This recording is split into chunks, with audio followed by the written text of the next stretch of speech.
Aarav. रिवॉन for revenge एक काल्पनिक कथा है। इस कहानी में प्रस्तुत सभी पात्र, घटनाएं और स्थान पूरी तरह से लेखक की कल्पना का परिणाम है, किसी भी वास्तविक घटना, व्यक्ति, जाति, संस्कृति या समाज से जुड़ी हुई नहीं है। इस कहानी का उद्देश्य केवल मनोरंजन और शिक्षा है। हम किसी भी प्रकार की धार्मिक, सांस्कृतिक या सामाजिक भावनाओं को ठेस पहुंचाने का उद्देश्य नहीं रखते हैं। यदि किसी श्रोता को इस कहानी में कोई अंश अनुचित या असंगत प्रतीत हो तो कृपया इसे काल्पनिक और मनोरंजन के रूप में ले। इस कहानी का श्रेय पूरी तरह से लेखक को जाता है। कहानी प्रस्तुति में हमारा एक भी श्रेय नहीं है, हम बस कहानी को आवाज देते हैं। अब आगे। सब कुछ करने के बाद विनोद लाल ने आरव की ओर उदासीनता से देखा और कहा, सुमंत चौकसी ने ज्वेल हिल शहर की व्यावसायिक विश्व व्यवस्था को तोड़ दिया। उसके अपराधों का प्रायश्चित तो मृत्यु भी नहीं कर सकती। टावर लॉर्ड आरव, आगे क्या करना है ये आप सब पर निर्भर करेगा। हम पर निर्भर? हम पर निर्भर किस पर? आरव मुस्कुराते हुए मुस्कुराए और मुस्कुराते हुए पूछा। उसकी बातों से सबके चेहरे बदल गए। क्या ये लड़का अपनी बात से मुकरने वाला था? विनोद लाल का चेहरा उतर गया और उसने कहा, आपने जो शर्त रखी है, मैं उनके तीनों परिवारों की तरफ से आपको पहले ही वादा कर चुका हूं। अब समय आ गया है कि आप अपना वादा पूरा करें। आरव की मुस्कान बहुत ही चमकीली थी जब उन्होंने कहा, वादा? क्या मैंने कुछ कहा था? क्या सिटी लॉर्ड महामहिम ने गलत सुना? क्या मजाक है? सच में हंसी का पात्र है। दूर से कुमार चौकसी की मजाकिया और निराशाजनक हंसी सुनाई दी। इस समय बाकी लोगों को कैसे पता नहीं चला कि आरव ने उन्हें धोखा दिया है? आरव ने शुरू से ही उन्हें सार सुधार टैबलेट के विक्रय अधिकार देने की योजना नहीं बनाई थी। ये सिर्फ उन्हें घोंसले में लड़ने देने के लिए था। उनके लोगों का समूह व्यर्थ में घृणित खलनायक बने, जिसने अप्रत्याशित रूप से आरव को एक तरफ से एक अच्छा शो देखने दिया। ध्रुव चौकसी का चेहरा गंभीर था जब उसने कहा, आरव, तुम अपनी बात से मुकरने और हमारे साथ खिलवाड़ करने की हिम्मत कैसे कर रहे हो? आरव मंद मंद मुस्कुराए और बोले, अपनी बात रखना सज्जनों का काम है।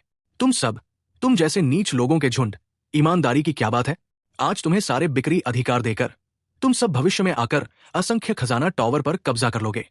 लेकिन अभी का ये नाटक वाकई रोमांचक था, जिससे इस आरव को तुम सब लोगों के समूह के चेहरे साफ दिखाई दे रहे थे। हे, आरव के शब्द सम्राट के नए कपड़ों जैसे थे, जो बिना किसी दया के अपना भेष उतार रहे थे। पहले उनका प्रदर्शन किसी जोकर की खिलवाड़ जैसा था। बहुत बढ़िया लड़के, तुम अपनी जान इस नगर स्वामी को भड़काने में लगा रहे हो। चूंकि तुमने ऐसा किया है तो तुम्हें कुछ तो होश आना चाहिए, है ना? विनोद लाल ने बेहद गंभीर भाव से कहा। भगवंत शेखर अचानक उठ खड़े हुए और आरव के सामने खड़े हो गए। जी, तुम सब क्या करना चाहते हो? विनोद लाल, मैं तुम्हें चेतावनी दे रहा हूं। आरव असंख्य खजाना टावर का अतिथि कीमियागर है। अगर तुमने उसे छूने की हिम्मत की तो ये असंख्य खजाना टावर के खिलाफ जाना होगा। भगवंत शेखर ने गंभीरता से कहा। उसे भी उम्मीद नहीं थी कि आरव इतना सीधा होगा। दूसरे पक्ष के साथ ये चाल चलेगा। अब संतुष्टि तो संतोषजनक थी, लेकिन इससे जनता का गुस्सा भी भड़क उठा। इनमें से कोई भी अच्छा इंसान नहीं था।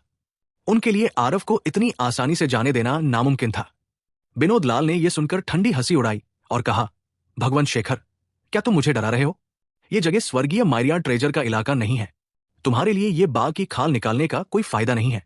जब तक ये नगर स्वामी तुम्हें नहीं मार देता, मुझे नहीं लगता कि असंख्य खजाना टावर मेरा कुछ कर सकता है। भगवंत शेखर के हाव भाव बदल गए और उसने कहा, अगर यह पहले होता तो स्वाभाविक रूप से उसे मारने से कुछ नहीं होता, लेकिन उसने अब असंख्य खजाना टावर को सार सुधार गोली की गोली का फॉर्मूला दे दिया है। क्या तुम्हें लगता है कि ऊपर वाला अब भी निष्क्रिय बैठा रहेगा और उदासीन रहेगा? भगवंत शेखर की बातों से विनोद लाल और बाकी लोग बहुत हैरान हुए। सबने सोचा कि अभी असंख्य खजाना टावर आरव पर निर्भर है और सार सुधार गोली की गोली का फार्मूला अभी भी आरव के हाथ में है। लेकिन उन्होंने कभी नहीं सोचा था कि आरव ने गोली का फार्मूला सचमुच सौंप दिया होगा। इस तरह मामला थोड़ा परेशान करने वाला था। हालांकि ये जगह स्वर्गीय सम्राट मारिया ट्रेजर के अधिकार क्षेत्र में नहीं थी, फिर भी असंख्य खजाना टावर की शक्ति को बिल्कुल भी नजरअंदाज नहीं किया जा सकता था। वरना विनोद लाल भी इतने आशंकित नहीं होते और भगवंत शेखर को मारने की हिम्मत नहीं करते। भाई विनोद, आज इस बदमाश को हर हाल में मारना ही होगा। बात यहां तक पहुंच चुकी है, अगर हम उसे सिटी लॉर्ड जागीर से अकड़कर बाहर निकलने देंगे तो हमारे 3 परिवारों और सिटी लॉर्ड जागीर के पास इस ज्वेलर सिटी में रहने के लिए अब भी क्या चेहरा है? चूंकि वो सार सुधार गोली देने को तैयार नहीं है। मौत से लड़ने का यही नतीजा होता है, किसी को कोई फायदा नहीं हो सकता। ध्रुव चौकसी ने इस समय उदास होकर कहा। विनोद लाल ने इस बारे में सोचा और महसूस किया कि ध्रुव चौकसी की बात में दम था। आज इस नगर स्वामी का चेहरा पूरी तरह से खोया हुआ माना गया। अगर उसने आरव को नहीं मारा तो वो भविष्य में ज्वेल हिल काउंटी पर कैसे राज करेगा? उसने सिर हिलाया और कहा, तुमने जो कहा वो सही है। अगर सचमुच मारा भी गया तो भी इस नगर स्वामी को सजा देने की बारी खजाना टॉवर की नहीं है। आरव, आज तो तुम पक्के तौर पर मर चुके हो। सिर्फ विनोद लाल ही नहीं, निगम और मां के दोनों परिवारों के बूढ़े मुखिया भी अनजाने में आगे बढ़कर आरव जोड़ी को घेर लिया। आरव के इस कदम से वहां मौजूद सभी लोग नाराज हो गए। ध्रुव चौकसी ने ठंडी मुस्कान के साथ कहा, बेटे, क्या तुम्हें लगता है कि गोली का फॉर्मूला दे देने से सब ठीक हो जाएगा? ये जगह ज्वेल हिल सिटी है, ये भाई विनोद का इलाका है। तुम आसमान नहीं पलट सकते। आरव ने हल्के से मुस्कुराते हुए कहा, तुम लोग खुद को बहुत ऊंचा समझते हो। ये मत सोचो कि तुम असल में कुछ भी हुक्म चला सकते हो। बात खत्म करके आरव मुड़ा और सामने के दरवाजे की ओर चल दिया। अंधा, लापरवाह मूर्ख। विनोद लाल ने ठंडी सांस ली। उसका शरीर अचानक बाहर निकला और आरव की ओर तेजी से बढ़ा। सुमंत चौकसी को मारते और कुमार चौकसी को घायल करते समय विनोद लाल गंभीर नहीं हुआ, लेकिन आरव के सामने वो सचमुच बहुत क्रोधित था। ये शुरुआती वार बिजली की गति से हुआ। भगवंत शेखर के चेहरे पर आश्चर्य के भाव थे। ऐसा लग रहा था जैसे कोई विशाल पर्वत उसकी ओर टूटकर गिर रहा हो।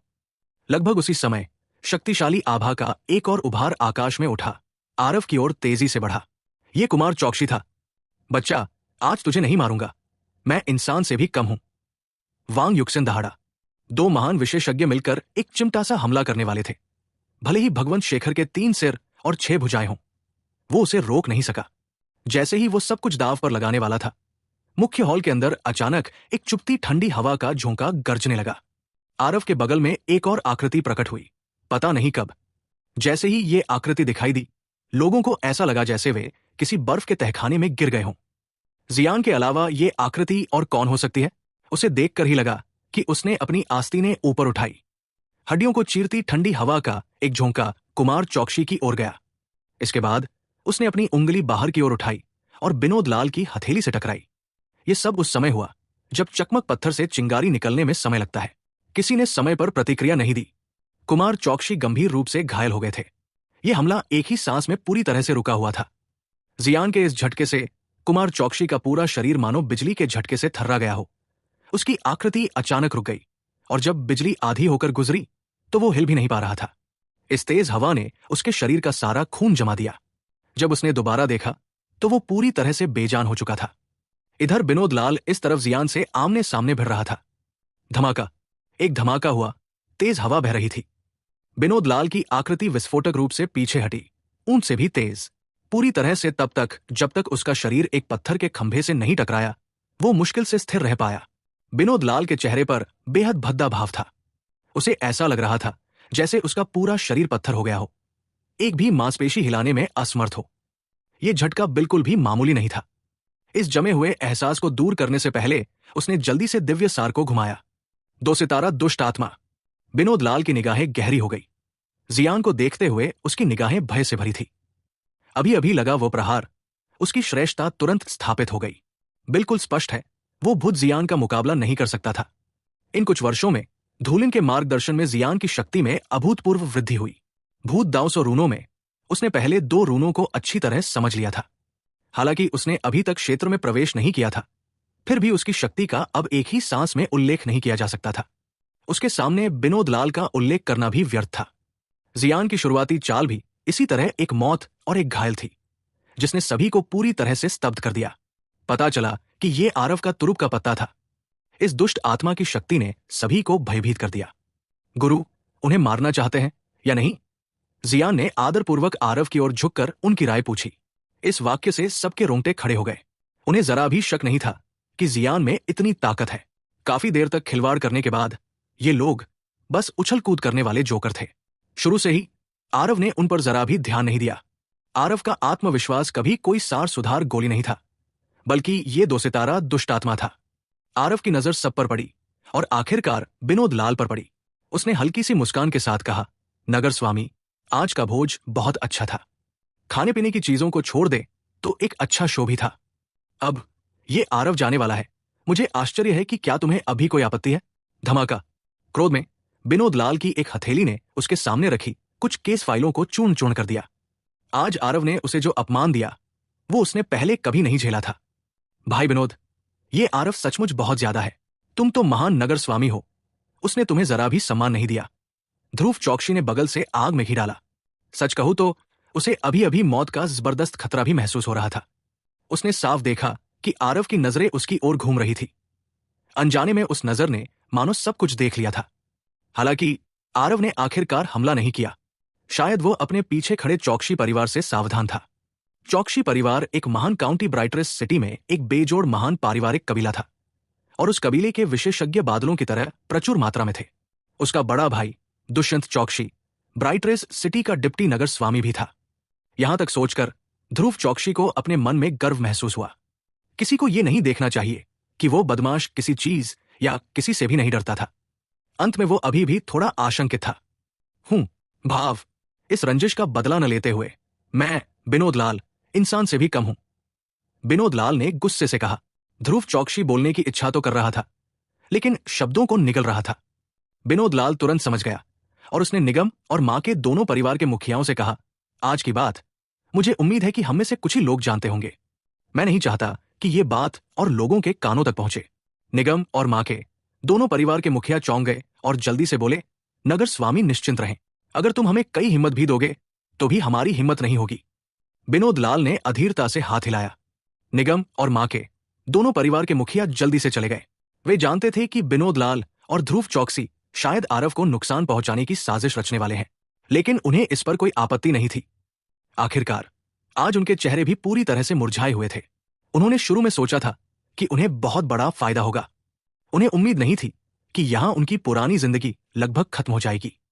4 लोगों के जाने के बाद ध्रुव चौकसी ने कहा, भाई विनोद, उस बदमाश पर एक मध्यम अवस्था वाली 2 सितारा दुष्ट आत्मा पहरा दे रही है। ज्वेल हिल सिटी में उसे मारना अब शायद आसान नहीं होगा। हालांकि यह सुनकर विनोद लाल के मन में अनिच्छा थी, लेकिन वो ये भी जानता था कि ध्रुव चौकसी जो कह रही थी वो सच था। छोटे भाई, अगर ये लड़का नहीं मरा तो ये विनोद शायद अब चैन से खेती नहीं कर पाएगा, विनोद लाल ने कहा और घृणा से दांत पीस लिए। ध्रुव चौकसी के मुंह के कोनों पर एक अजीब सी मुस्कान उभरी और उसने कहा, इस लड़के को काम करते समय बहुत ही समझदारी का एहसास है। सुमंत चौकसी और कुमार चौकसी को मारने का उसके पास एक अच्छा बहाना था। हम सचमुच उसका कुछ नहीं कर सकते। लेकिन ध्रुव चौकसी ने विनोद लाल के कान में कुछ फुसफुसाए। विनोद लाल ने भी एक अजीब सी मुस्कान बिखेरी। अरे छोटे भाई, तुम वाकई बहुत साधन संपन्न व्यक्ति हो, बस ये तरीका थोड़ा ज्यादा ही क्रूर है ना? विनोद लाल ने कहा। छोटा दिमाग सज्जन नहीं होता, निर्दयता ही महान व्यक्ति की पहचान होती है। जब तक हम इस लड़के को मार सकते हैं, इसमें क्या है? ध्रुव चौकसी ने बिना किसी परवाह के कहा। अब चौकसी परिवार भी क्षीण हो रहा था। राय परिवार ने स्वाभाविक रूप से अपना पूर्व गौरव खो दिया था। इन दिनों इरावती अपनी बेटी सुईका राय को अपने माता पिता के घर कुछ समय के लिए ले आई। अचानक उन्हें एक नौकर का संदेश मिला, जिसमें लिखा था कि मुख्य परिवार के सर ध्रुव ने उन्हें यहां आने के लिए आमंत्रित किया है।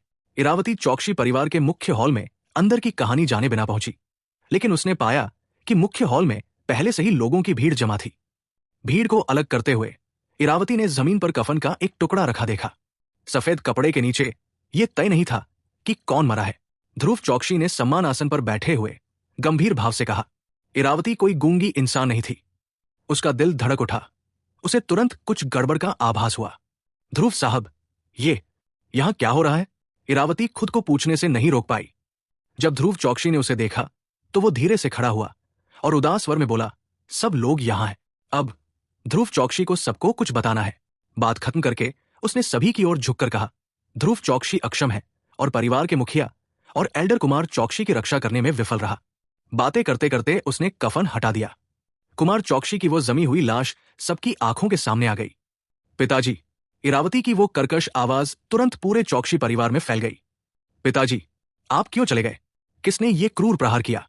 आप इरावती से कहिए, इरावती जरूर बदला लेगी और आपकी नफरत का बदला लेगी। इरावती चीखी और चीखी, लेकिन वो अपनी सच्ची भावनाएं भी व्यक्त कर रही थी। शुरू से ही वो एक राजकुमारी थी, जिसे उसके पिता और बड़े भाई ने बिगाड़ा था। अब जब उसका समर्थन टूट चुका था तो वो शोकाकुल कैसे न होती? जब बाकी कुल के सदस्यों ने चौकसी परिवार के सबसे बड़े समर्थक को इस तरह मरते देखा तो उनके चेहरे पर शोक छा गया। ध्रुव महोदय, मेरे पिताजी सुबह तक ठीक थे, उनका निधन क्यों हुआ? मेरा बड़ा भाई कहाँ है? फूट फूट कर रोने के बाद इरावती ने ध्रुव चौकसी को अपनी ओर खींचा और ये प्रश्न पूछा। ध्रुव चौकसी को इस मोटी स्वर्णी से घृणा थी, लेकिन इस समय उसके लिए उससे झगड़ा करना असुविधाजनक था। उसने तुरंत शोक से कहा, बड़े भाई, उन्हें बहुत जोरदार चोट लगी। उनकी लाश अब नहीं रही। इरावती का पूरा शरीर कांप उठा, लगभग बेहोश हो गई। ध्रुव महोदय, वो कौन था? आखिर कौन था? मैं उसे मार डालूंगी। इस समय इरावती के पूरे शरीर में केवल क्रोध ही रह गया था।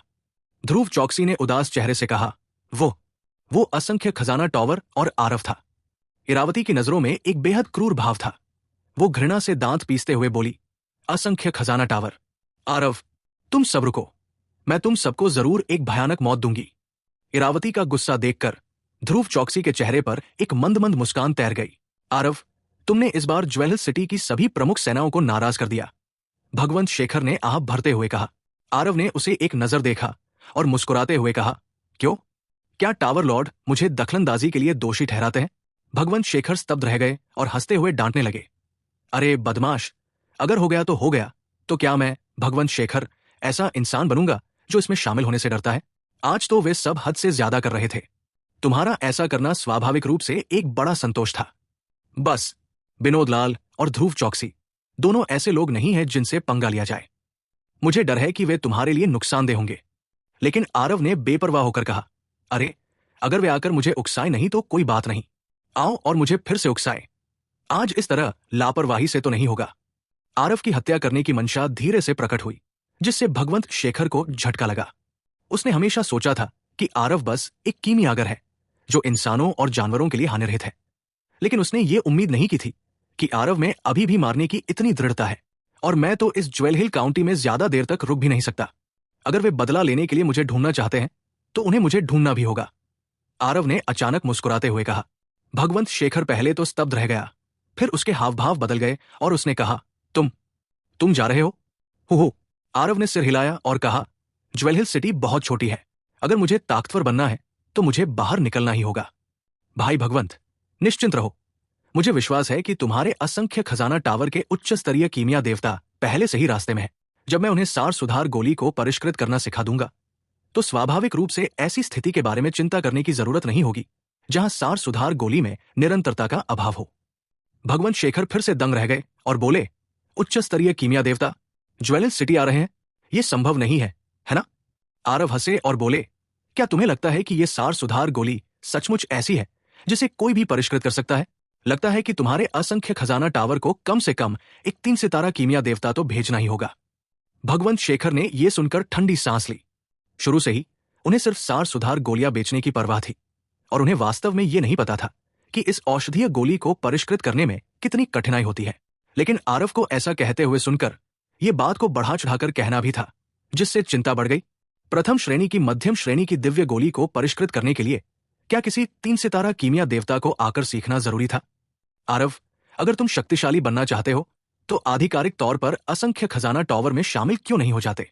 तुम्हें यह भी पता है, असंख्य खजाना टॉवर स्वर्गीय सम्राट मायरिया ट्रेजर का व्यवसाय है। वो सभी स्वर्गीय सम्राटों में सबसे धनी है। जब तक तुम असंख्य खजाना टॉवर में शामिल होगे, साधना संसाधनों की कोई समस्या निश्चित रूप से नहीं होगी। भगवंत शेखर ने कहा, भाई भगवंत के अच्छे इरादों के लिए बहुत बहुत धन्यवाद, लेकिन इस आरव की पहले से ही अपनी योजनाएं हैं। आरव ने मुस्कुराते हुए कहा। आरव की बातें सुनकर भगवंत शेखर निराश हुए बिना नहीं रह सके। आरव की कीमियागरी की प्रतिभा के कारण उन्हें असंख्य खजाना टॉवर में एक महत्वपूर्ण पद मिलना तय है। हालांकि आरव की अपनी योजनाएं थी। वो असंख्य खजाना टॉवर की आत्मा औषधियों को जुटा सकते थे। पहली बात, भगवंत शेखर खुले विचारों वाले थे और दूसरी बात, ऐसा इसलिए था क्योंकि उन्होंने जो जुटाई वे सभी प्रथम श्रेणी की आत्मा औषधियां थी। यहां तक कि दिव्य दाव युग में अमर उपवन दुनिया प्रथम श्रेणी की दिव्य आत्मा औषधियां भी। ये कहने का मतलब नहीं था कि वे हर जगह थी, लेकिन कम से कम उनकी कमी तो नहीं थी। लेकिन भविष्य में आरव की गोली के शोधन के लिए जिन आत्मा औषधियों की आवश्यकता थी, ज्वेल हिल सिटी का असंख्य खजाना टॉवर उन्हें वहन नहीं कर सकता था। ऊपर स्थित असंख्य खजाना टॉवर भी शायद उनकी अंतहीन मांगों के आगे नहीं झुकता। आरव को विश्वास नहीं था कि असंख्य खजाना टॉवर एक अखंड खंड था। जहां लोग थे वहां साजिशकार होंगे। भविष्य में यदि किसी ने उसे फंसा दिया तो खजाना टावर की पहचान एक बोझ बन जाएगी। क्या इस ज्वेल हिल शहर में ठाकरे प्रकट नहीं हुआ था? भगवंत शेखर की आंखें अचानक चमक उठीं और उन्होंने कहा, चूंकि छोटे भाई आप विशाल खजाना टावर में शामिल होने के इच्छुक नहीं हैं, तो सप्त मार्शल गुरुकुल में क्यों नहीं जाते? सप्त मार्शल गुरुकुल? आरव ने आश्चर्य से कहा। यह सही है। सप्त मार्शल गुरुकुल राजपुर राजधानी शहर की आधिकारिक अकादमी है। विनोद लाल और ध्रुव चौकसी के बड़े भाई दुष्यंत चौकसी सप्त मार्शल गुरुकुल से थे। उस स्थान पर राजपुर राजधानी शहर की सीमा के भीतर आधे से अधिक युवा प्रतिभाएं हैं। इसके अलावा मूल देवता को भव्य रूप से विकसित करने में सक्षम खेती के तरीके हैं, भगवंत शेखर ने कहा। भगवंत शेखर की बातें सुनकर आरव को बहुत जल्दी समझ आ गया। सप्त मार्शल गुरुकुल राजपुर राजधानी शहर के प्रतिभा भंडार के बराबर था। विभिन्न प्रमुख काउंटियों के नगर स्वामी संभवतः सभी सप्त मार्शल गुरुकुल से आए थे। इस तरह नीचे दिए गए काउंटियों पर राजपुर राजधानी शहर का नियंत्रण बहुत सुरक्षित होगा। जहां तक खेती के तरीकों की बात है, आरव को वास्तव में कोई परवाह नहीं थी। उन्होंने पहले ही अपने रास्ते पर चलने का मन बना लिया था। सामान्य साधना पद्धतियों को वो स्वाभाविक रूप से तुच्छ समझते थे, बल्कि आधे से ज्यादा युवा प्रतिभाएं यहां एकत्रित हुई। इससे आरव बहुत प्रभावित हुए। एक महाशक्ति का उदय अन्य महाशक्तियों के साथ बिना किसी भेदभाव के नहीं हो सकता था। गाड़ी बनाने के लिए खुद को एक कमरे में बंद कर लेने से उच्च मंडलियों में अपनी जगह बनाना मुश्किल हो जाता था। ओ, तो फिर इस सप्त मार्शल गुरुकुल में कोई कैसे शामिल हो सकता है? आरव ने पूछा। भगवंत शेखर ने कहा, सप्त मार्शल गुरुकुल हर 100 साल में छात्रों का एक समूह भर्ती करता है। जब तक मार्शल कलाकार की शक्ति ग्रोटो प्रोफाउंड देवता क्षेत्र में यानी 200 साल से कम की कंकाल आयु तक पहुंच जाती है, वे सभी प्रवेश परीक्षा में शामिल हो सकते हैं।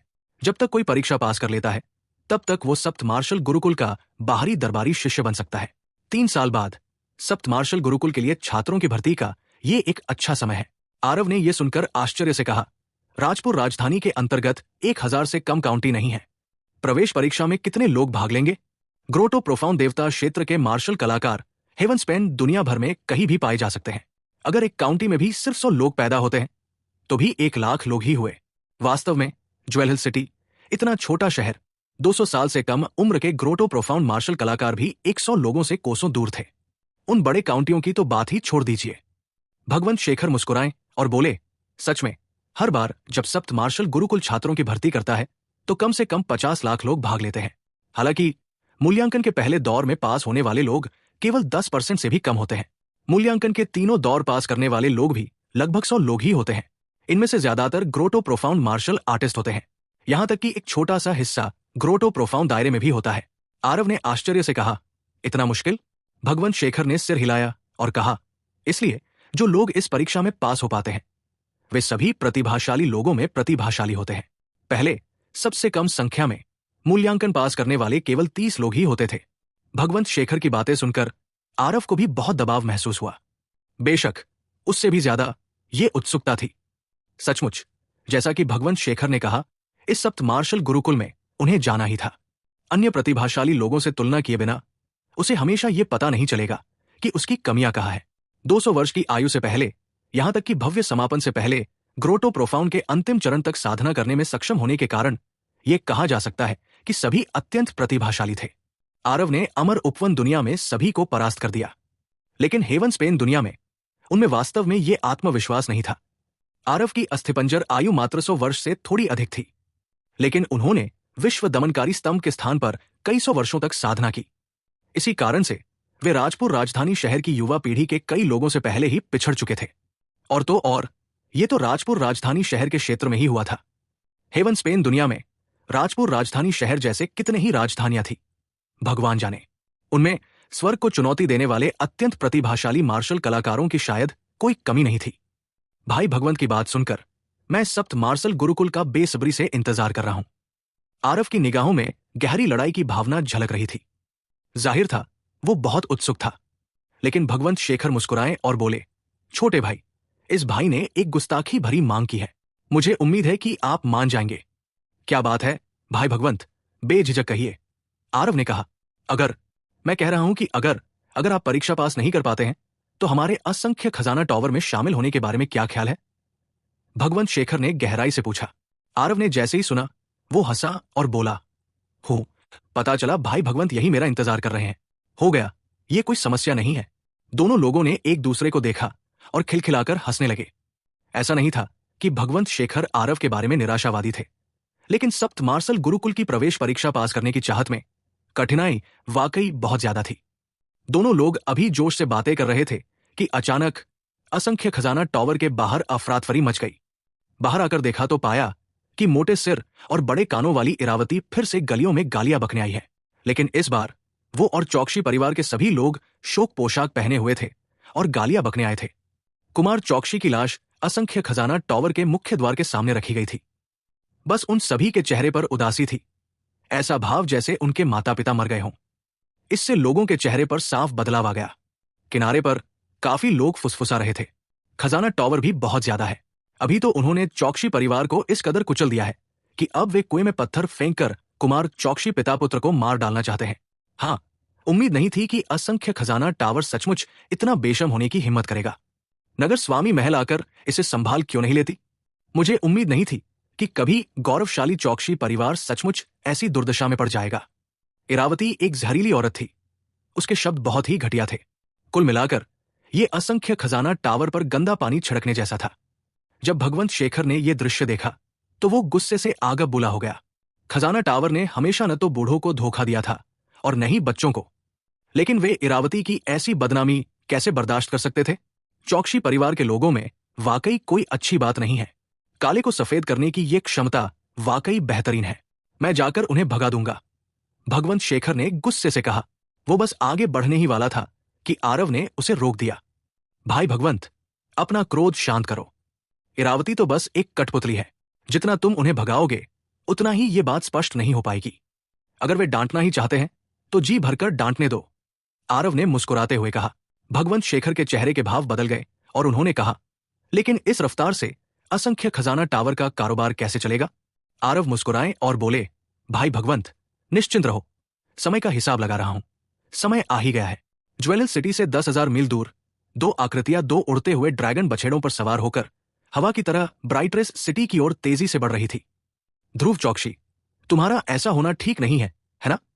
खैर, ज्वेलर सिटी का शाखा परिवार भी चौकसी परिवार की ही एक शाखा है। उसी कुल के सदस्य अखिलेश चौकसी ने कहा, ज्वेलर सिटी का शाखा परिवार पहले से ही अपंग है, तो बस इसे अपंग समझो और इसका इस्तेमाल करो। ऐसा न करके हम मुख्य परिवार से उस बदमाश को खत्म करने के लिए लोगों को भेजने का क्या आधार बनाएंगे। ध्रुव चौकसी ने बिना किसी परवाह के कहा। अखिलेश चौकसी ने आह भरी और कहा, लेकिन यह तरीका भी थोड़ा ज्यादा ही क्रूर है। ध्रुव चौकसी ने बेपरवाही से कहा, जो लोग महान कार्य करते हैं वे छोटी छोटी बातों की परवाह नहीं करते। एक महिला जैसी कमजोर वाला व्यक्ति मार्शल आर्टिस्ट की दुनिया में कैसे सफल हो सकता है। बहुत हो गई बातें, जल्दी करो। अखिलेश चौकसी ने उसे एक नजर देखा, लेकिन फिर कुछ नहीं कहा। दोनों लोग अभी अपनी यात्रा पर आगे बढ़ ही रहे थे कि अचानक एक भयावह हवा का झोंका गुजरा। दोनों लोगों को अपनी आंखों के सामने बस एक धुंधलापन महसूस हुआ। दरअसल आगे एक और आकृति थी। ध्रुव चौकसी की पुतलियां सिकुड़ गई। उनके चेहरे के भाव अचानक बदल गए जब उन्होंने हकलाते हुए कहा, तुम यहां क्यों आओ। आगे वाला वो व्यक्ति कोई और नहीं बल्कि बिल्कुल जियान ही था। जियान ने शांत भाव से कहा, गुरु ने मुझे आप सभी के पीछे चलने का आदेश दिया है। जब तक तुम सब ज्वेल हिल सिटी छोड़ दोगे मैं तुम्हें रोक दूंगा। अब मेरे पीछे आओ। ध्रुव चौकसी का चेहरा राख जैसा पीला पड़ गया था। निराशा के भाव थे। उसे उम्मीद नहीं थी कि आरव वाकई इतना सतर्क था। इस दुष्ट आत्मा को उनके पीछे भेज दिया था। भगवंत शेखर, आरव, अगर तुम सब आज मुझे स्पष्टीकरण नहीं दोगे तो हमारे बीच बात खत्म नहीं हुई है। अगर तुम में दम है तो मुझे मार डालो। खैर, तुम लोगों ने मेरे बड़े भाई और मेरे पिता को पहले ही मार डाला है। मैं देखना चाहता हूं कि भविष्य में तुम्हारे असंख्य खजाने वाले टावर की चीजें और कौन खरीदेगा। इरावती जोर से चीखी, जिससे और भी लोग उसकी ओर खिंचे चले आए। ये दृश्य देखकर भगवंत शेखर और भी चिंतित हो गए। इस तरह तो असंख्य खजाना टावर की प्रतिष्ठा पूरी तरह से बर्बाद हो जाएगी। आरव ने उनकी ओर देखा और मुस्कुराते हुए कहा, भाई भगवंत, संयम बरतो। चूंकि वे बर्बादी की राह पर चल रहे हैं तो ये भी उन्हीं पर निर्भर है। भगवंत शेखर ने हैरानी से कहा, क्या तुम्हें कुछ बातें पता है। आरव ने सिर हिलाया और कहा, पता नहीं, बस थोड़ी ज्यादा सावधानी बरती थी। इन घिनौने बदमाशों से लड़ते हुए कोई थोड़ा और ध्यान कैसे नहीं दे सकता। आरव के ऐसा कहने पर भगवंत शेखर के मन में अब आत्मविश्वास नहीं रहा। तभी इन हवा का एक झोंका अचानक असंख्य खजाना टावर पर गरजा। सभी कांप उठे। धम, दो आकृतियां पता नहीं किसने भीड़ में फेंक दी और जमीन पर गिर पड़ी।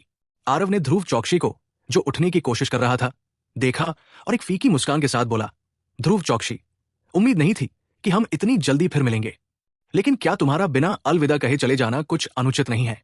इस समय ध्रुव चौकसी और अखिलेश चौकसी दोनों लोगों के दिव्य सार जियान द्वारा सीलबंद थे। वे चाहकर भी लोगों को मार नहीं सकते थे।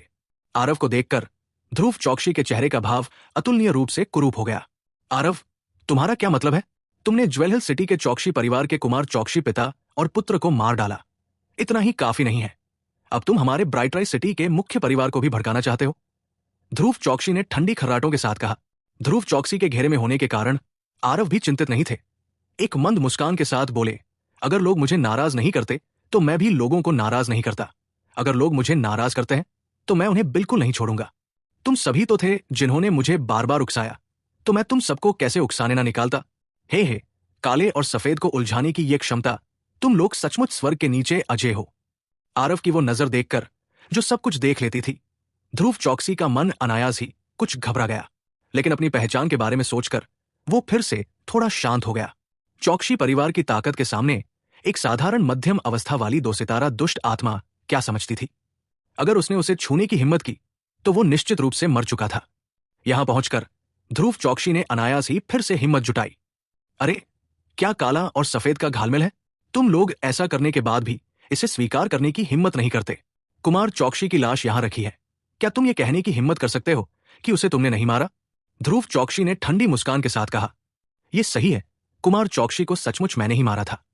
आरव ने सिर हिलाया और बेपरवाही से कहा। ध्रुव चौकसी स्तब्ध रह गया। उसने सोचा था कि आरव साफ इनकार कर देगा और उसने बहुत पहले ही अपने शब्दों के चयन पर विचार कर लिया था, लेकिन उसे उम्मीद नहीं थी कि आरव ने सचमुच इतनी बेशर्मी से इसे स्वीकार कर लिया। इससे उसके मन में आए शब्द एकदम से बेकार हो गए। सिर्फ ध्रुव चौकसी ही नहीं, वहां मौजूद सभी लोग हंगामा मचा रहे थे। उन्हें नहीं लगा था कि असंख्य खजाना टॉवर ने सचमुच छलकपट करके चौकसी परिवार के मुखिया कुमार चौकसी को मार डाला होगा। अरे, जब तुमने स्वीकार कर लिया है तो स्वाभाविक रूप से हर बात पर चर्चा हो सकती है। मैं देखना चाहता हूं कि तुम चौकसी परिवार को कैसे जवाब दोगे, ज्वेल हिल सिटी के मार्शल आर्टिस्टों को कैसे समझाओगे। ध्रुव चौकसी ने धार्मिक आक्रोश के साथ कहा। आरव ने दया से उसकी ओर देखा और ठंडे स्वर में कहा, समझाओ? क्या समझाओ? हिसाब देना है, हिसाब भी तो तुम ही देते हो। नगर स्वामी जागीर में जो कुछ हुआ वो आपको खुद पता है। ध्रुव चौकसी ने ठंडी मुस्कान के साथ कहा, जरूर, मुझे पता है। आपने भगवंत शेखर के साथ मिलकर एक जहरीली साजिश रची, चौकसी परिवार के पिता पुत्र को एक जहरीली साजिश से मार डाला। क्या इस मामले को अभी भी समझाने की जरूरत है? असंख्य खजाना टॉवर कितना कपटी और क्रूर है। सभी लोग ध्यान रखें कि भविष्य में यहां से कोई भी चीज न खरीदे, वरना आपको यह भी पता नहीं चलेगा कि आपकी मौत कैसे हुई। ध्रुव चौकसी ने वहां आग भड़काई, जिससे तुरंत कई दर्शकों की प्रतिक्रिया मिली। आखिरकार आरव ने खुद स्वीकार किया, यह मामला पत्थर की लकीर होने के बराबर था। आरव, मैं तुमसे लड़ूंगी। तुमने मेरे परिवार को बर्बाद कर दिया, उसके सदस्यों को मार डाला। अगर मैं आज मर भी जाऊं तो तुम्हें भी मौत के मुंह में घसीट कर ले जाऊंगी। बगल में इरावती बहुत पहले ही खुद को रोक नहीं पाई और अंततः फूट पड़ी और अत्यधिक मांस से भरे शरीर के साथ आरव की ओर झपटी। आरव को उसकी परवाह नहीं थी। उसने पैर पटककर उस मोटे मांस से भरे शरीर को उड़ा दिया।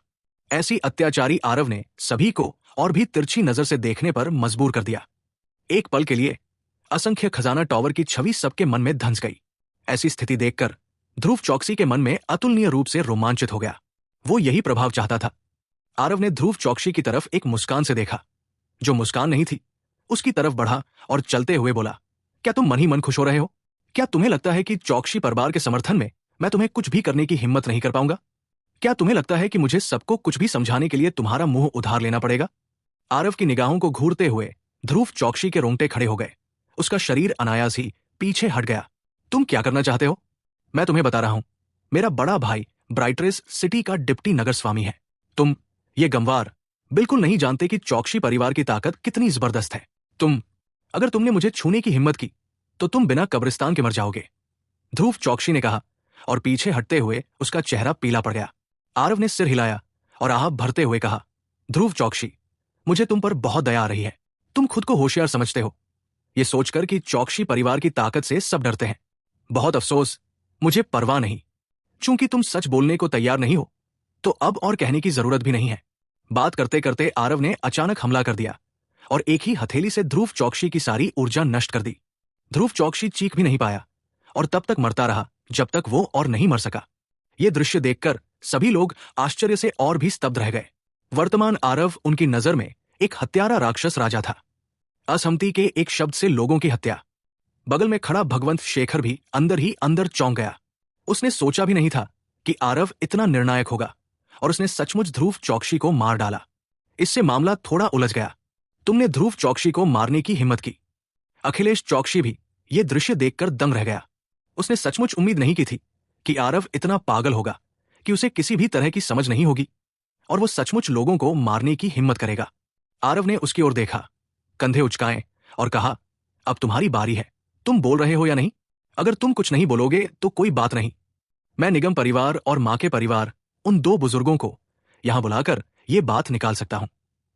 अखिलेश चौकसी के माथे पर पसीने की बूंदें उभर आई। उसे आरव की बातों पर जरा भी शक नहीं हुआ। शुरू में आरव के बारे में उनकी समझ एक ऐसे कीमियागर की थी जो इंसानों और जानवरों के लिए हानिरहित था। अब आरव की वो सौम्य छवि बहुत पहले ही एक जोरदार धमाके के साथ ढह चुकी थी। उसकी एक मुस्कान ने लोगों को दहशत का एहसास दिला दिया। ब्राइट रेस सिटी के चौकसी परिवार का आतंक तो सभी जानते थे, लेकिन आरव ने बिना किसी हिचकिचाहट के ध्रुव चौकसी को मार डाला।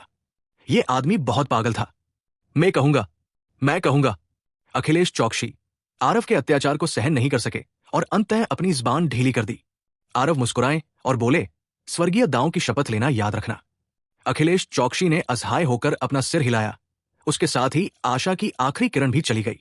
स्वर्गीय दांव की शपथ लेते हुए अखिलेश चौकसी ने नगर के स्वामी जागीर में घटी हर बात कह दी, जिससे सभी लोग भयभीत हो गए। वास्तविकता ध्रुव चौकसी की कही बातों के बिल्कुल विपरीत थी। नगर स्वामी ने 3 महान परिवारों के साथ मिलकर असंख्य खजाने टॉवर पर कब्जा करने की कोशिश की और दूसरों की मेहनत का फल भोगने के लिए हद दर्जे की बेशर्मी से बैठे रहे। बस उन्हें उम्मीद नहीं थी कि आरव में इतनी ताकत है, और वे उनके दबाव से बिल्कुल भी नहीं डरते थे। केवल इसी समय लोगों को पता चला कि आरव इतने शांत और संयमित क्यों थे। अपने विवेक के विरुद्ध काम न करने से व्यक्ति को दरवाजे पर दस्तक देने वाले भूतों का भय नहीं रहता। चौकसी परिवार खुद मौत को गले लगा रहा था, तो दूसरों को क्या दोष दिया जा सकता है? और तो और चौकसी परिवार ने पहले ही आरव को पकड़ने के लिए 3 बड़े बुजुर्गों को भेजा था। यह दुश्मनी तो बहुत पहले ही बोई जा चुकी थी। आरव का बदला लेना पूरी तरह से जायज था। किसी की हिम्मत नहीं हुई कि कुछ कहूं, बल्कि जब इरावती ने यह सब सुना तो उसका पूरा शरीर वहीं स्तब्ध रह गया। उसे यकीन ही नहीं हुआ कि मामले की सच्चाई वाकई ऐसी ही थी। इस बात को नजरअंदाज करते हुए कि ध्रुव चौकसी ने उसके पिता को मारने के लिए विनोद लाल से हाथ मिलाया था, वे उसके लोगों को उकसाना चाहते थे कि वे आकर असंख्य खजाना टॉवर को तस्वीर बना दे। इस समय आरव ने अचानक अखिलेश चौकसी से कहा, बस इतना ही? इरावती, ये मोटी औरत यहां आकर शायद सिर्फ गंदा पानी छिड़कना इतना आसान नहीं है ना? अखिल चौकसी का पूरा शरीर कांप उठा। जनता के गुस्से के डर से उसने अभी जानबूझकर एक अंश अनकहा छोड़ दिया। उसने जो स्वर्गीय दाव शपथ ली थी वो भी बहुत चतुराई से ली गई थी। उसमें बस इतना ही कहा गया था कि उस दिन नगर स्वामी जागीर में क्या क्या हुआ था। उसने सोचा भी था कि वो आरव से छिप सकता है, लेकिन उसे उम्मीद नहीं थी कि आरव उसे इतनी अच्छी तरह पहचान लेगा। अब और नहीं, हकलाते हुए अखिलेश चौकसी ने तुरंत सभी को शक के घेरे में ला दिया। आरव बस मुस्कुराया और बोला, सच में अब और नहीं? चूंकि अब और नहीं है तो अब तुम्हारे जिंदा रहने का कोई मूल्य नहीं है। मैं तुम्हें यहां से विदा करता हूं। आरव की निगाहें तप रही थी। वो अखिलेश चौकसी को सख्ती से घूर रहा था। अखिलेश चौकसी कांप उठा और हकलाते हुए बोला, रुको, मैं कहता हूं। अभी की उपद्रव के साथ रात की घटना का प्लानिंग ध्रुव चौकसी और विनोद लाल द्वारा किया गया था। दोनों ने आज रात पूरे चौकसी परिवार को खत्म करने के लिए लोगों को भेजेंगे और इसका शक आरव के सिर पर डाल देंगे। इस तरह ब्राइट राइस सिटी के मुख्य परिवार के पास दंडात्मक अभियान भेजने और आरव को जबरदस्ती मारने का पर्याप्त बहाना होगा। अखिलेश चौकसी के शब्द उस येन पवन के झोंके से भी ज्यादा हड्डियां चीर देने वाले ठंडे थे जो दुष्ट आत्मा जियान अभी लाया था। यह ध्रुव चौकसी पूरी तरह से विवेकहीन था, जो वास्तव में अपने शाखा परिवार का सफाया करना चाहता था। इस तरह के व्यक्ति के लिए 100 बार मरना कोई बड़ी बात नहीं थी। जब आरव ने अभी लोगों को मारा तब भी उन्हें लगा कि आरव ने बिना पलक झपकाए लोगों को मार डाला। अब इसे देखकर शाबाश, मुक्तिदायक।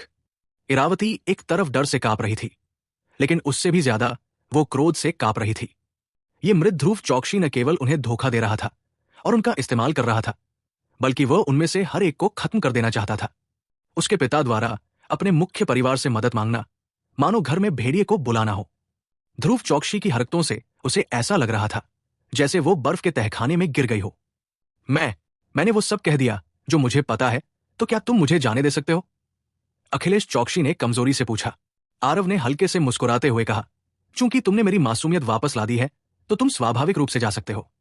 अखिलेश चौकसी को ऐसा महसूस हुआ जैसे उन्हें माफी मिल गई हो और वो वहां से निकलने ही वाले थे, लेकिन चौकसी परिवार के लोगों ने उनका रास्ता रोक दिया। चौकसी परिवार के सभी लोग शोक पोशाक पहने हुए थे और अखिलेश चौकसी को घूर रहे थे। चौकसी परिवार के लोग पहले से ही गुस्से से जल रहे थे। उन्हें ध्रुव चौकसी ने बेच दिया था और उन्हें पैसे गिनने में भी उसकी मदद करनी पड़ी थी। धोखे का ये एहसास, अपमान का ये एहसास, उन्हें पहले ही अपना विवेक खो चुका था। दुर्भाग्य से अखिलेश चौकसी का दिव्य सागर इस समय बंद था। वो दिव्य सार का उपयोग करने में बिल्कुल भी असमर्थ था। अखिल चौकसी के चेहरे के भाव बदल गए। वो कई कदम पीछे हट गया, लेकिन उसने पाया कि पीछे का रास्ता पहले से ही लोगों ने बंद कर रखा था। तुम लोग क्या करने की कोशिश कर रहे हो? हर अन्याय का एक अपराधी होता है, हर कर्ज का एक कर्जदार। ये सब ध्रुव चौकसी ने किया है, इसका मुझसे कोई लेना देना नहीं है।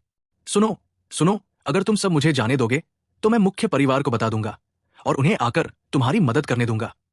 अखिलेश चौकसी ने भयभीत नजरों से कहा, तुम्हें जाने दो, फिर लोगों का एक समूह लेकर आओ और हमारे ज्वेल हिल सिटी के शाखा परिवार का सफाया कर दो। भले ही ये काम ध्रुव चौकसी ने किया हो, तुम तो अंदर के ही हो।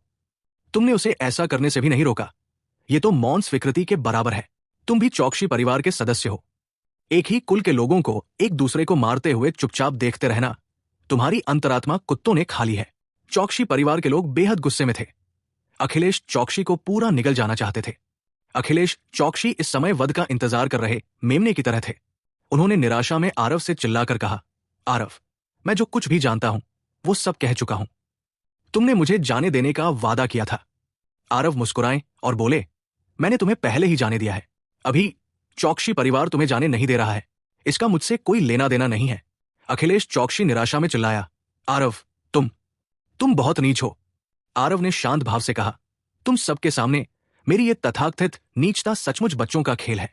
अच्छा, आज का तमाशा खत्म। सब तितर बितर हो जाओ।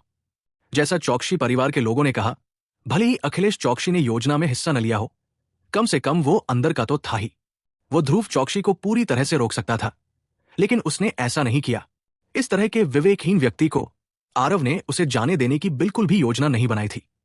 आखिरकार चौकसी परिवार के लोग सीधे अखिलेश चौकसी को घसीट कर ले गए। जाते समय वे ध्रुव चौकसी की लाश भी साथ ले जाना नहीं भूले। अंत में अखिलेश चौकसी से कैसे निपटना है, ये चौकसी परिवार का काम होगा। संभवतः उसका अंत भी अच्छा नहीं होगा। रात हो चुकी थी। चौकसी परिवार की जागीर से दिल दहला देने वाली चीखों का सिलसिला पूरी रात जारी रहा और फिर थम गया। दूसरे दिन कई लोग उत्सुकता से चौकसी परिवार की जागीर के चारों ओर चक्कर लगा रहे थे, लेकिन उन्होंने देखा कि चौकसी परिवार का मुख्य द्वार खुला हुआ था और अंदर बहुत देर से कोई नहीं था। बहादुर लोग देखने के लिए अंदर गए और सीधे पेट का एसिड उगल दिया। अखिलेश चौकसी की मृत्यु की स्थिति तो बताने की जरूरत ही नहीं, यहां तक कि मृत व्यक्ति ध्रुव चौकसी भी मानव रूप विहीन हो गया था। चौकसी परिवार के सदस्यों के क्रोध की कल्पना की जा सकती है, लेकिन लोगों को आश्चर्य इस बात पर हुआ कि चौकसी परिवार मानो ज्वेल हिल सिटी से हवा में गायब हो गया, पूरी तरह से गायब। आरव, तुम बहुत लापरवाह थे। तुमने ध्रुव चौकसी को मार डाला, अखिलेश चौकसी को जिंदा दफना दिया। ब्राइट रेस सिटी का चौकसी परिवार इस मामले को यूं ही नहीं जाने देगा। मैंने सुना है कि दुष्यंत चौकसी को हल्के में नहीं लिया जा सकता। भगवंत शेखर ने आरव से गंभीरता से कहा, लेकिन आरव ने बिना किसी परवाह के कहा, द्वेष तो बहुत पहले ही बोया जा चुका है। तुमने भी देखा, अगर मैं उसे मार भी न दूं तो भी वो मुझे जाने नहीं देगा। ऐसा इंसान कभी कृतज्ञ होना नहीं सीखेगा।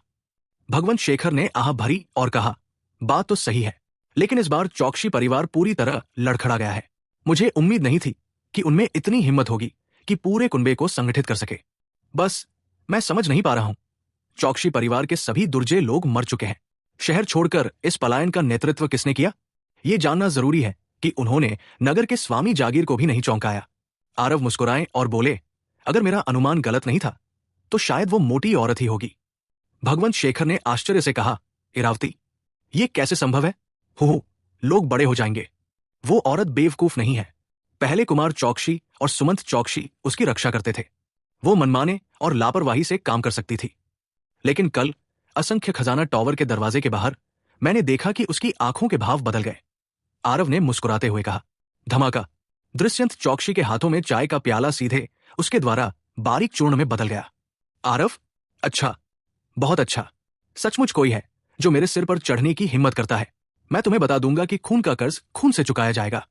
दृश्यंत चौकसी ने घृणा से दांत पीस लिए। उसकी दोनों आंखें मानो आग उगल रही थी। अगर क्रोध मार सकता तो 10,000 मील दूर आरव अनगिनत लोगों को पहले ही उसके द्वारा जलाकर मार डाला गया होता। उन्हें ज्वेल हिल सिटी के नगर स्वामी जागीर से अभी अभी सूचना मिली थी कि उनके छोटे भाई ध्रुव चौकसी और चौकसी परिवार के 2 सितारा कीमियागर अखिलेश चौकसी दोनों की ज्वेल हिल सिटी के असंख्य खजाना टावर में आरव नाम के एक लड़के के हाथों मृत्यु हो गई है। इस खबर से दुष्यंत चौकसी क्रोध से कांप उठे। दुष्यंत चौकसी ध्रुव चौकसी से बहुत बड़े थे। उनके लिए ये एक बेटे और पिता जैसा कहा जा सकता था। दोनों भाइयों के बीच बहुत गहरी भावनाएं थी। 30 साल से भी पहले परिवार को ज्वेल हिल सिटी के चौकसी परिवार से मदद का अनुरोध मिला था। यहां तक कि उन्होंने ही परिवार को सुझाव दिया था कि वे ध्रुव चौकसी की मदद के लिए अखिलेश चौकसी को बुलाएं। इस तरह की छोटी सी बात को उन्होंने ये मानकर छोड़ दिया कि ध्रुव चौकसी को जाने देना और खुद को संयमित करना परिवार की स्थिति को संभालना था। उन्हें उम्मीद नहीं थी कि इस वजह से उनके भाई की नन्ही जान चली जाएगी। जहां तक उसकी बात है, उसकी महत्वाकांक्षा ब्राइटरिज सिटी में नहीं थी। एक छोटा सा चौकसी परिवार उसे फंसा नहीं सकता था। अब यह अजगर गहरे पानी में छिपा हुआ था। आओ कोई, दुष्यंत चौकसी ने गुस्से से दहाड़ा। मेरे स्वामी। एक नौकर अंदर आया और सावधानी से उत्तर दिया। मेरे लिए एक उड़ने वाला ड्रैगन दिव्य घोड़ा तैयार करो, अभी, तुरंत। तुरंत। नौकर के हावभाव बदल गए और उसने बार बार अपनी सहमति व्यक्त की। उड़ने वाला ड्रैगन दिव्य बछेड़ा एक दिव्य जानवर था। उसकी गति सामान्य ड्रैगन बछेड़े से कई दर्जन गुना तेज थी। अतुलनीय रूप से कीमती। पूरे ब्राइटरिज सिटी में भी केवल 5 से भी कम थे। उनमें से 3 नगर स्वामी जागीर के थे। दुष्यंत चौकसी ने तुरंत उड़ने वाले ड्रैगन दिव्य बछेड़े के लिए कहा। यह देखा जा सकता था कि वो इस समय कितना क्रोधित था। कुछ ही देर में एक व्यक्ति और एक घोड़ा तेज तलवार की तरह ब्राइटराइज सिटी से बाहर भागे। चौकसी परिवार के ज्वेल हिल सिटी से गायब होने के बाद ज्वेल हिल सिटी एक अजीब तरह से शांतिपूर्ण दौर में प्रवेश कर गया। नगर स्वामी जागीर असामान्य रूप से शांत था। यहां तक कि ऐसा लग रहा था जैसे उसका अस्तित्व ही नहीं है। ध्रुव चौकसी के मारे जाने के मामले में उन्होंने एक शब्द भी नहीं कहा। बेशक उनके पास इसे कहने का भी चेहरा नहीं था। आरव के लिए वो एक बार फिर बंद एकांत की स्थिति में प्रवेश कर गया। विश्व दमनकारी स्तंभ के अंदर आरव इस समय उच्चतर ग्रोटो प्रोफाउंड पर पूरी ताकत से हमला कर रहा था। पलक झपकते ही ये आधे साल का समय हो गया। हालांकि आरव को निराशा हुई कि ये कोई आसान मामला नहीं था। सार सुधार गोलियां उसके सेवन के लिए बिल्कुल भी पर्याप्त नहीं थी। उसकी साधना द्वारा अकेले ली गई सार सुधार गोलियां वस्तुतः असंख्य खजाना टावर द्वारा बेची जाने वाली सार सुधार गोलियों के बराबर रखी जा सकती थी। सार सुधार गोलियां को परिष्कृत करने वाली स्पिरिट औषधियां स्वाभाविक रूप से दिव्य सार गोली से कहीं अधिक महंगी थी। भले ही असंख्य खजाना टावर इस तरह के प्रमुख गुट द्वारा समर्थित हो, फिर भी आरव की असीमित खपत की आपूर्ति करना संभव नहीं था। निराशा में आरव साधना के लिए केवल स्वर्ग और पृथ्वी की आध्यात्मिक ऊर्जा को अवशोषित करने पर ही निर्भर रह सकता था। बस इस तरह प्रगति निस्संदेह बहुत धीमी थी। आखिर मैंने किस तरह की साधना पद्धति बनाई? ये तो बस एक अथाह छेद है। चाहे कितने भी दिव्य सार पत्थर हों, ये भी इस तरह का खर्च वहन नहीं कर सकता। साधना के बाद आरव ने कड़वी मुस्कान के साथ धूलिन से कहा। धूलिन पहले से ही बहुत देर से सुन्न थी और ठंडे स्वर में बोली, सस्ते होने के बाद अपनी चतुराई का दिखावा करना बंद करो। एक बार जब आपकी ये साधना पद्धति फैल जाएगी तो पूरी हेवन स्पेन दुनिया स्तब्ध रह जाएगी। ये रक्तपात के बिना नहीं रह सकती। अभी अगर आप साधना के लिए स्वर्ग और पृथ्वी की आध्यात्मिक ऊर्जा भी ग्रहण करते हैं तो भी गति दूसरों की तुलना में 10 गुना तेज है। आरव ने कहा, हालांकि ऐसा ही है, ये खपत वास्तव में बहुत महंगी भी है। ऐसा लगता है कि भविष्य में मुझे अभी भी दिव्य सार पत्थर अर्जित करने में ही ज्यादा मेहनत करनी होगी। धुलिन ने सिर हिलाया और कहा, यह सच है। जब तक पर्याप्त संसाधन है, आपकी साधना की गति सुधारने में अद्भुत है। जिन चीजों को करने में दूसरे लोग 1000 साल लगाते हैं, आपको तो सिर्फ 100 साल चाहिए और वो काफी है। आरव ने लाचारी से कहा, लगता है आपको जल्द से जल्द राजपुर राजधानी जाना होगा। ज्वेल हिल शहर बहुत छोटा है। अगर किसी के पास दिव्य सार पत्थर हो तो भी वो इतने सारे संसाधन नहीं खरीद सकता। धूलिन ने भी कहा, अब जाने का समय हो गया है। खैर, उस राय परिवार की छोटी लड़की, तुम इससे कैसे निपटोगी? आरव ठिठक गया। कुछ सोचा और बोला, तो फिर साथ ले आओ। मैंने ज्वेल हिल शहर के सभी बड़े गुटों को नाराज कर दिया है। मैं उसे यहां छोड़कर चैन से नहीं रह सकता। विनोद लाल के व्यक्तित्व को देखते हुए वो उस पर अपना गुस्सा निकाल सकता है। धूलिन ने कहा, हो भी सकता है। उस लड़की का रूप रंग बहुत अच्छा है। अगर तुम चाहो तो उसे अपने साथ ले जाना भी ठीक रहेगा। हम साधकों कुछ और दांव साथिया होने से क्या परेशानी है? आरव का चेहरा काला पड़ गया और उसने कहा, देवस्तुति को बचाए बिना ये आरव जिंदगी भर तीसरी लड़की को देखेगी भी नहीं। सीनियर, अब इस तरह की बातें मत करो। लेकिन धूलिन ने एक मुस्कान के साथ कहा, जो मुस्कान नहीं थी, तो अगर किसी दिन तुम सच में उस लड़की को वापस ले आओ फिर? यह सुनकर आरव का गला रुंध गया और वो चुप हो गया। इस सवाल पर उसने पहले कभी विचार नहीं किया था। शायद वो विचार करने को तैयार नहीं था। धमाका। असंख्य खजाना टावर का मुख्य द्वार किसी ने एक ही मुक्का मारकर उड़ा दिया। आरव, इस डिप्टी नगर स्वामी के लिए बाहर आओ, वरना मैं दुष्यंत चौकसी आज ही इस असंख्य खजाना टावर को गिरा दूंगा। आधा साल बीत चुका था। दुष्यंत चौकसी आखिरकार असंख्य खजाना टावर की ओर दौड़ा। उसकी हरकतों ने तुरंत अनगिनत लोगों को घेर लिया और देखने लगा। दुष्यंत चौकसी का आभा मंडल आकाश तक फैल गया। स्वर्गीय झलक के अंतिम चरण की शक्ति निस्संदेह फूट पड़ी। वो बहुत ही सरल और अपरिष्कृत था। उसे किसी भी कारण की आवश्यकता नहीं थी। वो यहां लोगों को मारने आया था। खून का बदला खून। ये व्यक्ति कौन है? कितनी शक्तिशाली शक्ति! हाँ, ये व्यक्ति स्वर्ग झलक के अंतिम चरण का है, नगर स्वामी से भी अधिक शक्तिशाली। असंख्य खजाना टावर ने फिर से इतना शक्तिशाली अस्तित्व कब उत्पन्न किया? मुझे याद आया। दुष्यंत चौकसी, क्या वो ध्रुव चौकसी का बड़ा भाई नहीं है? वो बदला लेने आया है। दुष्यंत चौकसी ने कुछ भी नहीं छिपाया। बहुत जल्द किसी ने उसकी पहचान का अंदाजा लगा लिया और वो बहुत हैरान हुआ। ब्राइटरिज सिटी के डिप्टी नगर स्वामी सीधे ज्वेल हिल सिटी पहुंच गए। ब्राइटरिज सिटी और ज्वेल हिल सिटी बहुत दूर थे। उड़ते हुए ड्रैगन घोड़े पर सवार होकर भी एक यात्रा में 2-3 साल का समय लगता था। अभी आधा साल ही बीता था कि दुष्यंत चौकसी सचमुच दौड़कर आ ही गया। दुष्यंत चौकसी ने इतना बड़ा हंगामा मचा दिया कि स्वाभाविक रूप से असंख्य खजाना टावर के लोग घबरा गए। बहुत जल्द टावर लॉर्ड भगवंत प्रकट हुए। उनकी भौहें सिकुड़ गई और उन्होंने गंभीरता से कहा, दुष्यंत चौकसी, इसका क्या मतलब है? क्या आपको लगता है कि मेरे असंख्य खजाना टावर को धमकाना आसान है?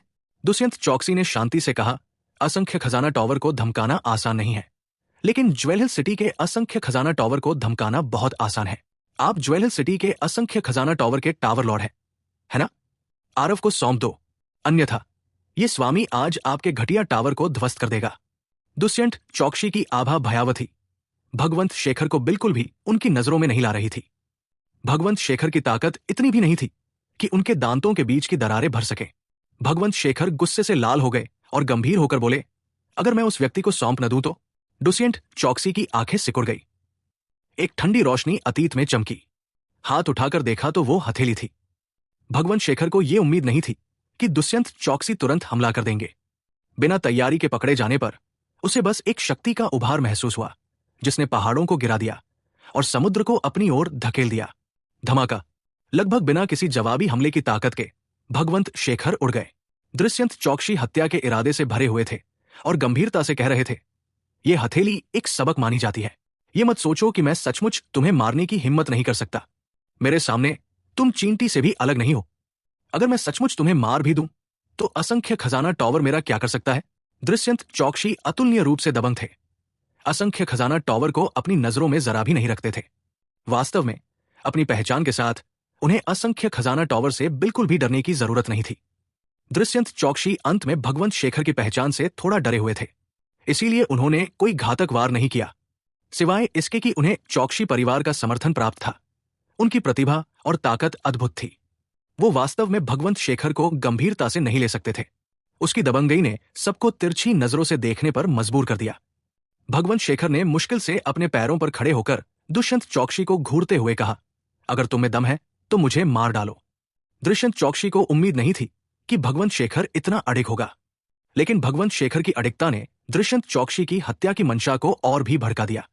अरे हिम्मती, क्या तुम मेरी सीमा को चुनौती दे रहे हो? फिर जैसी तुम्हारी मर्जी। दुष्यंत चौकसी एक एक कदम बढ़ाते हुए असंख्य खजाने टावर में चला गया। उसकी शक्तिशाली आभा ने लोगों को उसकी ओर सीधे देखने से रोक दिया। ठीक इसी समय एक आकृति धीरे धीरे बाहर निकली और प्रवेश द्वार पर रुक गई। दुष्यंत चौकसी की भौहें तंग गई और उसने तिरस्कार पूर्वक कहा, एक मध्यस्तरीय ग्रोटो प्रोफाउंड भी रथ को रोकने की कोशिश करने वाला एक मैंटिस बनने की हिम्मत कर सकता है? इस नगर स्वामी के लिए भागो, एक भी भागो, एक बड़ी घंटी की तरह सुनाई दी, जो आरव की ओर टूट पड़ी। आरव के मुंह के कोनों पर एक हल्की सी उपहासपूर्ण मुस्कान उभर आई। उसने इस ध्वनि तरंग के आक्रमण को बहुत शांति से स्वीकार किया। क्या मजाक है? आरव की ड्रैगन देवता की आवाज भगवान जाने इससे कितनी गुना ज्यादा गहरी थी। एक साधारण ध्वनि तरंग का आरव को टालना निस्संदेह एक मूर्खतापूर्ण बात थी। आरव के शांत और संयमित रूप को देखकर दृश्यंत चौकसी ने आखिरकार अपने सामने मध्यस्तरीय ग्रोटो प्रोफाउंड की ओर सीधे देखा। तुम कौन हो? जो मुझे रोकते हैं वे मर जाते हैं, दृश्यंत चौकसी ने ठंडे स्वर में कहा। आरव ने ठंडे स्वर में कहा, क्या तुम मुझे मारने नहीं आए हो? मैं तो तुम्हारे सामने खड़ा हूं और तुम मुझे पहचानते ही नहीं। दृश्यंत चौकसी के चेहरे के भाव बदल गए। उसके सीने में तुरंत क्रोध भर गया। तुम आरव हो? सचमुच कुछ हुनर है, लेकिन तुम बहुत कमजोर हो, दृश्यंत चौकसी ने ठंडी खराटों के साथ कहा। आरव ने कंधे उचकाए और कहा, तुम्हारा प्रतिद्वंदी मैं नहीं हूं। बात करते हुए यिन हवा का एक झोंका आया। आरव के पास जियान की आकृति दिखाई दी। दृश्यंत चौकसी की पुतलियां सिकुड़ गई, लेकिन उनके चेहरे पर आश्चर्य का भाव नहीं था। विनोद लाल ने उसे संदेश में पहले ही बता दिया था कि आरव के पास एक मध्य अवस्था 2 सितारा दुष्ट आत्मा है। उसकी शक्ति असाधारण है। मात्र मध्य अवस्था 2 सितारा दुष्ट आत्मा। क्या तुम्हें लगता है कि ये डिप्टी नगर स्वामी तुम्हारा कुछ नहीं कर सकता? आज तुम निश्चित रूप से मर चुके हो, दृश्यंत चौकसी ने ठंडी आवाज में कहा। आरव ने भगवंत शेखर की ओर देखा, जो ज्यादा दूर नहीं था। उसकी आवाज धीरे धीरे ठंडी होती गई और उसने कहा, चौकसी परिवार के लोग वाकई बहुत नासंभ है, लेकिन भाई भगवंत की दुश्मनी ये आरव आज लिख लेंगे। एक दिन ऐसा आएगा जब तुम्हें इसकी कीमत चुकानी पड़ेगी। दृश्यंत चौकसी हंसी से लोटपोट हो गया और बोला, इसके लिए भी आज का दिन इंतजार करना होगा। क्या तुम्हें लगता है कि तुम आज के बाद भी जिंदा रह सकते हो? हंसी के बीच दृश्यंत चौकसी का आभा मंडल अचानक फूट पड़ा। मध्य अवस्था स्वर्ग झलक का दिव्य आभा तुरंत स्वर्ग और पृथ्वी के बीच उमड़ पड़ा। ताई ट्रू डिपर फेस्ट, मेरे लिए मरो, दृश्यंत चौकसी ने जियान की ओर मुक्का मारते हुए दहाड़ा। यह वास्तव में ताई ट्रू डिपर फिस्ट है। यह सप्त मार्शल गुरुकुल के 6 सर्वोच्च कौशलों में से एक है। इसकी शक्ति असीम है। यह दुष्यंत चौकसी वास्तव में उस अयोग्य युवा भाई की तुलना में कुछ भी नहीं है, जो तई ट्रू डिपर फिस्ट की साधना कर सकता है। जो लोग तई ट्रू डिपर फिस्ट की साधना कर सकते हैं, वे सभी सप्त मार्शल गुरुकुल के विशिष्ट व्यक्ति हैं। अंतिम चरण की स्वर्ग झलक बनाम मध्य चरण की 2 सितारा दुष्ट आत्मा। इतनी शक्तिशाली युद्ध तकनीक का उपयोग करने के बावजूद इसमें कोई रहस्य नहीं है। जैसे ही दुष्यंत चौकसी की तई ट्रू डिपर फिस्ट का प्रदर्शन हुआ, भीड़ में तुरंत ही जयकारे की लहर दौड़ गई। राजपुर राजधानी की सर्वोच्च अकादमी होने के नाते सप्त मार्शल गुरुकुल में स्वाभाविक रूप से अनगिनत साधना विधियां और युद्ध तकनीकें थी, लेकिन उनमें से 6 महान कौशल सबसे प्रसिद्ध थे। ये तई ट्रू डिपर फिस्ट उनमें से एक था। यह सप्त मार्शल गुरुकुल के अधिकार क्षेत्र का कोई रहस्य नहीं था। कई प्रतिभाशाली लोगों ने इन 6 सर्वोच्च तकनीकों को प्राप्त करने के उद्देश्य से सप्त मार्शल गुरुकुल में प्रवेश किया, लेकिन अगर वे सप्त मार्शल गुरुकुल में प्रवेश भी करते तो भी इन 6 महान तकनीकों को सीखने में सक्षम लोग भी अल्पसंख्यक ही होते। हालांकि दृश्यंत चौकसी ने वास्तव में तली ट्रू डिपर फिस्ट सीखी थी। सप्त मार्शल गुरुकुल में उसकी स्थिति की कल्पना की जा सकती थी। दृश्यंत चौकसी की इस मुट्ठी में जियान को सीधे कुचलने का इरादा था, इसलिए वो पूरी तरह से कट गया। वो शक्ति सचमुच भयानक थी। ज्वेल हिल सिटी के मार्शल कलाकारों ने इतनी शक्तिशाली मार्शल तकनीक पहले कब देखी थी? सभी विस्मय से स्तब्ध थे। जियान की निगाहें गंभीर हो गई। अपना हाथ पलटने पर एक अतिरिक्त ध्वज दिखाई दिया। यह वास्तव में असंख्य आत्मा ध्वज था। जब से आरव को असंख्य आत्मा ध्वज प्राप्त हुआ, उसने वास्तव में इसका कभी उपयोग नहीं किया। उसके पास दिव्य कलाकृतियों की कमी नहीं थी। यह असंख्य आत्मा ध्वज भी उसके लिए बहुत उपयुक्त नहीं था, इसलिए उसने इसे हमेशा बचा कर रखा। जियान से मिलने तक उसने उसे यह अद्भुत दिव्य कलाकृति सौंपी। जियान की शक्ति के साथ इस असंख्य आत्मा ध्वज का उपयोग करना बहुत अच्छा था। शोधन के एक दौर के बाद असंख्य आत्मा ध्वज अपनी चरम शक्ति तक पहुंच गया था। इस शक्तिशाली प्रहार का सामना करते हुए जियान के चेहरे पर गंभीरता छा गई और सीधे असंख्य आत्मा ध्वज प्रकट हो गया। भूत दाव सोरन, सो भूतों की रात्रि परेड। तुरंत करहाने की आवाजें गूंज उठीं। इसके कारण स्वर्ग और पृथ्वी के रंग बदल गए। असंख्य क्रूर भूतों की चीखें सुनाई दी। असंख्य आत्मा ध्वज के भीतर से अनगिनत भूतिया आकृतियां बाहर निकली और दुष्यंत चौकसी के इस प्रहार का सामना किया। धमाका! इस भयंकर प्रहार ने इन क्रूर भूतों को सीधे तितर बितर कर दिया। जिससे जियान कई कदम पीछे हट गया, लेकिन जियान पूरी तरह से सुरक्षित था। शक्तिशाली ताई ट्रू डिपर फिस्ट को जियान ने वास्तव में रोक दिया था। दुष्यंत चौकसी के भाव बदल गए और उन्होंने गंभीरता से कहा, गहन दिव्य कलाकृति। इस परिणाम ने सभी को अतुलनीय रूप से चकित कर दिया। वास्तव में इसे रोक दिया। ये कैसे संभव है? इस मध्य अवस्था दो सितारा दुष्ट आत्मा की शक्ति इतनी शक्तिशाली कैसे हो सकती है? इस रूप को देखते हुए यदि अन्य अंतिम अवस्था वाले स्वर्ग झलक मार्शल कलाकार आते तो शायद वे उस दुष्ट आत्मा का मुकाबला भी नहीं कर पाते। कोई आश्चर्य नहीं कि आरव को कोई डर नहीं था। चौकसी परिवार, इस अस्तित्व को भड़काने वाले अन्य लोग लंबे समय तक चलते रहते, लेकिन वो उनके आने का इंतजार करता रहा। अंतिम चरण में स्वर्ग की झलक, जबरदस्त ताकत। इसके अलावा दुष्यंत चौकसी ने तली ट्रू डिपर फिस्ट, एक तरह की शक्तिशाली मार्शल तकनीक का भी इस्तेमाल किया। फिर भी वो जियान को हराने में नाकाम रहा। यह दृश्य दुष्यंत चौकसी द्वारा ताई ट्रू डिपर फिस्ट का प्रयोग करने से भी ज्यादा आश्चर्यजनक था। ये लोग भूत दांव और रूनों की शक्ति को कैसे जान सकते थे? वो भूत दांव की एक शिखर साधना पद्धति थी जिसमें महान दांव का सिद्धांत निहित था। जियान ने एक गहन दिव्य कलाकृति की शक्ति उधार लेकर केवल एक भूत रून को ही समझा था। फिर भी वो पहले से ही दुष्यंत चौकसी इस प्रकार के शक्तिशाली से जोरदार टक्कर ले सकता था, वरना आरव यहां बैठकर मरने का इंतजार कैसे कर सकता था? दुष्यंत चौकसी का चेहरा लाल हो गया था। उसे बिल्कुल भी उम्मीद नहीं थी कि आरव की दो सितारा दुष्ट आत्मा की शक्ति वास्तव में इतनी प्रबल थी। अभी अभी उसने पूरी गंभीरता से आरव को मारने की प्रतिज्ञा की थी, लेकिन अब उसे पता चला कि वो बहुत ज्यादा सोच रहा था। जियान के लिए इस बाधा को पार करना आसान नहीं था।